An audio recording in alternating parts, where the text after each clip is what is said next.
ఒక కథ విన్న తర్వాత నీతిని తెలుసుకున్నాడు. ఆత్మ గురించి ఇన్ని విషయాలు చెప్పిన శ్రీకృష్ణుడు చివరగా ఒకే ఒక్క మాట చెబుతున్నాడు. అర్జున, ఇంతకంటే క్లారిటీగా నేను చెప్పలేను. ఏ ప్రాణి గురించి కూడా నువ్వు బాధపడాల్సిన అవసరం లేదు. ఎందుకో ఆ ఫైనల్ పాయింట్ ఏంటో ఇప్పుడు మనం ఈ శ్లోకంలో చూద్దాం. ఇక శ్లోకంలోకి వెళితే శ్రీకృష్ణుడు ఏమంటున్నాడంటే, ఓ అర్జున, అందరి శరీరాలలో ఉన్న ఈ ఆత్మ ఎప్పుడూ చంపబడనిది, అది శాశ్వతమైనది. కాబట్టి ఏ ప్రాణి గురించి కూడా నువ్వు శోకించకూడదు. ఇక్కడ శ్రీకృష్ణుడు అందరిలో అనే పదాన్ని వాడాడు. అంటే కేవలం నీకు ఇష్టమైన భీష్మ ద్రోణులలోనే కాదు, చీమ నుండి బ్రహ్మ వరకు, నీ శత్రువుల నుండి మిత్రుల వరకు అందరిలో ఉండేది ఆ ఒకే ఒక్క ఆత్మ. ఆ ఆత్మకు చావు లేదు. కాబట్టి నువ్వు యుద్ధంలో ఎవరిని చంపుతున్నానని అనుకుంటున్నావో అది కేవలం నీ భ్రమ మాత్రమే.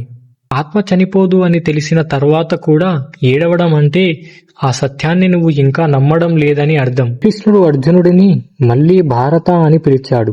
అంటే నువ్వు గొప్ప వంశంలో పుట్టావు, ఇంతటి జ్ఞానాన్ని విన్నావు, ఇకనైనా ఈ అనవసరమైన ఏడుపును ఆపేయి అని గట్టిగా హెచ్చరిస్తున్నాడు. ఈ శ్లోకములకు ఇచ్చే పాఠం ఏంటంటే జ్ఞానంతో కూడిన ధైర్యం. అందరిలోనూ ఉన్నది ఒకే ఆత్మ అని తెలిస్తే మనకు ఎవరి మీద కోపం రాదు, ఎవరి మీద అతిగా ప్రేమ కలగదు. అందరినీ సమానంగా చూడటం అలవాటు అవుతుంది. మన జీవితంలో ఎవరైనా చనిపోయినా లేదా ఏదైనా నష్టం జరిగినా పోవాల్సింది పోయింది, కానీ మారని శక్తి ఒకటి ఎప్పుడూ ఉంటుంది అనే ధైర్యం మనల్ని నిలబెడుతుంది. ఏడుస్తూ కూర్చుంటే పనులు అవ్వవు. వాస్తవాన్ని అర్థం చేసుకొని మన బాధ్యతను మనం నిర్వహించాలి. అర్జున, ఇప్పటి వరకు నీకు ఆత్మ గురించి చెప్పాను, నీ బాధకు కారణం లేదని నిరూపించాను. ఇక మీదట నీ ధర్మం గురించి ఆలోచించు అని శ్రీకృష్ణుడు అర్జునుడిని కర్మ వైపు నడిపిస్తున్నాడు.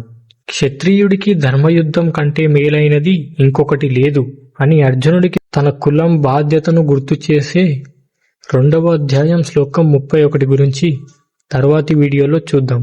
హరే కృష్ణ.